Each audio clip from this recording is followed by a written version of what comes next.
காலையில் ஓபிஎஸ்க்கு வந்த நல்ல செய்தி. ஒட்டுமொத்தமாக எடப்பாடி பழனிசாமி நினைத்தது அனைத்தையுமே தூள் தூளாக நொறுக்கிய ஓபிஎஸ் அவர்கள் தற்பொழுது ராமநாதபுரத்தில் நேற்று முழுமையாக பிரச்சாரத்தையும் நடத்தியுள்ளார்.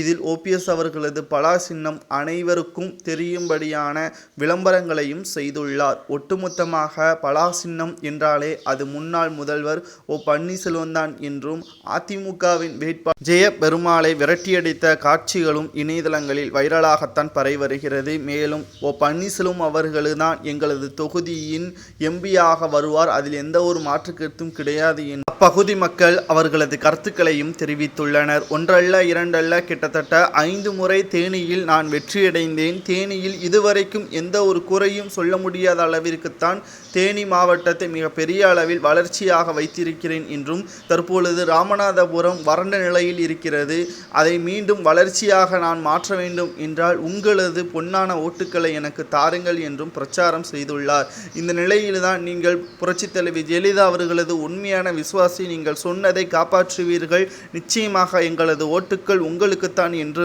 ஒவ்வொரு குடும்ப பெண்களும் தலைவிகளும் தற்பொழுது ஓ பன்னீர்செல்வம் அவர்களுக்கு ஆதரவுகளையும் தெரிவித்துள்ளனர்.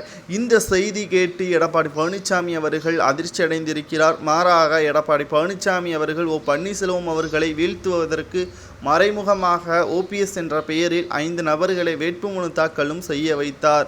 ஆனால் அனைத்தையும் ஓ பன்னீர்செல்வம் அவர்கள் நொறுக்கிவிட்டார் என்றே நாம் கூறலாம். ஏனென்றால் பலா சின்னத்தை அனைத்து குடும்ப தலைவிகளுக்கும், ஏனென்றால் ராமநாதபுரத்தில் ஆண்களை விட பெண்கள் தான் அதிகமாக இருக்கிறார்கள். பெண்களை குறிவைத்து தான் இந்த தேர்தலும் ராமநாதபுரத்தில் நடத்த வருகிறது.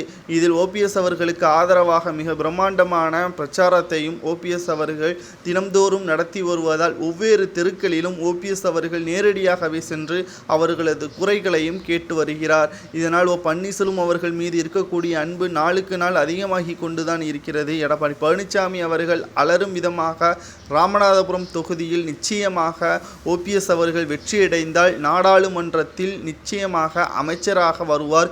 பாஜக இதற்கு முழுமையான ஆதரவையும் பக்கபலமாகவும் இருக்கும் என்றும் கூறப்படுகிறது.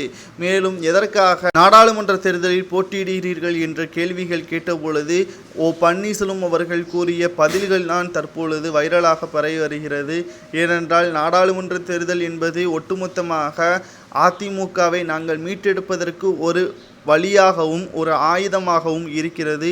அதை நாங்கள் கைவிட்டால் நிச்சயமாக அதிமுக எங்களை கைவிட்டுவிடும் என்றும் கூறியுள்ளார்.